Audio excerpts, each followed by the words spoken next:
Instant EasyPay থেকে অনেকে exchange করার পর অনেকে বুঝতে পারে না যে আসলে টাকাটা পৌঁছালো কি না, ইউটিআর নাম্বার কোনটা, কোন অ্যাকাউন্ট থেকে টাকাটা সেন্ড হয়েছে। অনেকে আমাদের কাছে বলে যে ভাই আমরা তো মনে করেন টাকা পাঠানোর পর আমাদের স্ক্রিনশট দেওয়া লাগবে, আমাদের স্ক্রিনশট দিতে পারবেন কি না।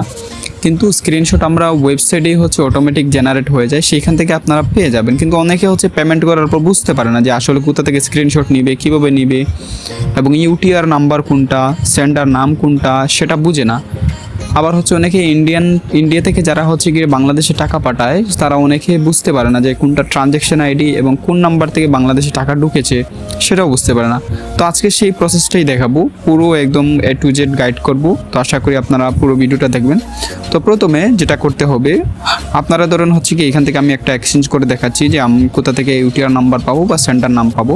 বাংলাদেশ এবং ইন্ডিয়া দুইটার জন্য সেম একই প্রসেস, ওইভাবে আপনারা ফলো করবেন, তাহলেই পেয়ে যাবেন। ওকে, তো আমি এখান থেকে নগদ থেকে গিয়ে পেটিএমে টাকা পাঠাবো। তো আমি এখান থেকে নগদ থেকে পেটিএমটা সিলেক্ট করে নিলাম। আমি এখান থেকে 5000 টাকা পাঠাবো। ওকে, তো আমি এখানে 5000 এন্টার করে জাস্ট এক্সচেঞ্জ করলাম, ঠিক আছে। তারপরে এখানে আমি আমার ইউপিআই আইডিটা দিয়ে দিলাম। আমার হোয়াটসঅ্যাপ নাম্বারটা এখানে দিয়ে দিব।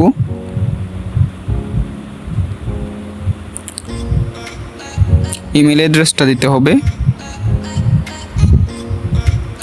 ওকে, এখানে একটু ভালো করে দেখে নেবেন। তারপর এখানে কনফার্ম অর্ডার করে দিলাম, ঠিক আছে। এখন এই নাম্বারটাতে আমাকে টাকা পাঠিয়ে জাস্ট এখানে ট্রানজ্যাকশন আইডি দিতে হবে।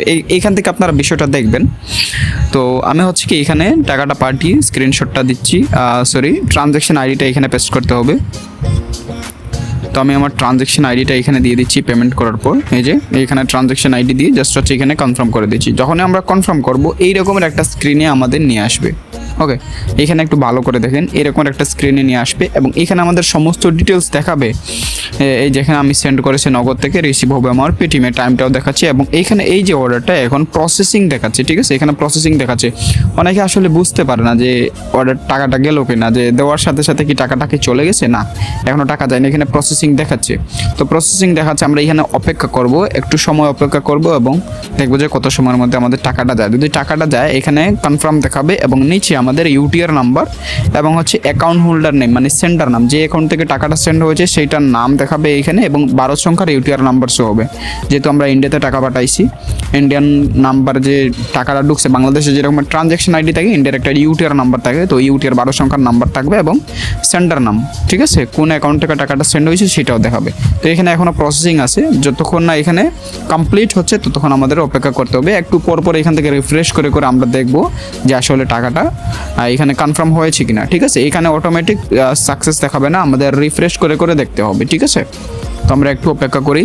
তো আমরা যদি এখান থেকে রিফ্রেশ করি তাহলে দেখতেই পাচ্ছেন আমাদের অর্ডারটা কিন্তু এখানে কনফার্ম হয়ে গেছে, ঠিক আছে। এখানে দেখতেই পাচ্ছেন কনফার্ম দেখাচ্ছে। এখন নিচে দেখেন, নিচে স্ট্যাটাসেও প্রসেসিং ছিল, কনফার্ম হয়ে গেছে, উপরে কনফার্ম হয়ে গেছে এবং এইখানে দেখেন সেন্ডার নাম সোমকুমার দাস এবং ইউটিআর নাম্বার এই যে 12 সংখ্যার। এখন যদি বাংলাদেশের ক্ষেত্রে হয় তাহলে এখানে সেন্ডার নামের জায়গায় এই যে বাংলাদেশি নাম্বারটা থাকবে, নাম্বার যেটা থাকবে যে কোন নাম্বার থেকে টাকা ঢুকেছে সেটা থাকবে এবং নিচে ট্রানজ্যাকশন আইডি থাকবে। ইন্ডিয়ার ক্ষেত্রে হলে সেন্টার নাম থাকবে এবং ইউটিআর নাম্বার থাকবে, দেখতেছেন 12 সংখ্যার ইউটিআর নাম্বার। এখানে এই যে স্ক্রিনশট বা এই পেজের যে পেজটা আপনারা স্ক্রিনশট মেরে যে মানে যাকে টাকা পাঠাইছেন তাকে দিয়ে দিলে হবে। এরপরও এখান থেকে সেভ মানে গিয়ে রিসিট আপনারা পেয়ে যাবেন, ঠিক আছে। তো সেভ করেও নিতে পারবেন এইটা, আবার এখান থেকে স্ক্রিনশটও নিতে পারবেন। ওকে, তো কিছুটা এইভাবেই কি আপনারা করতে পারবেন। আবার অনেকে আছে যে পেমেন্ট করার পরে এই স্ক্রিনটা চলে যায়। হ্যাঁ, স্ক্রিনটা চলে গেলে আপনারা কীভাবে আনবেন? তো আপনার যদি এরকম স্ক্রিনটা চলে যায় তাহলে আপনারা প্রথমে যে কাজ করবেন, উপরে দেখেন আপনাদের এখানে কিন্তু নাম দেওয়া থাকবে, আপনাদের অ্যাকাউন্টের নাম। তো অ্যাকাউন্টের নামের উপর ক্লিক করবেন, তারপর একটু নিচে স্ক্রল করলে এখানে আপনারা এই যে সেন্ডার নেম এবং ইউটিআর নাম্বার এখানে প্রথমেই গিয়ে শো হয়ে যাবে, ঠিক আছে। এবং এখানে ডিটেলস দেখাবে। আপনারা যদি ফুল ডিটেলস দেখতে চান বা ওই স্ক্রিনশটটা দেখতে চান তাহলে এই যে আই বাটন আছে, এখানে আই বাটনে প্রেস করবেন।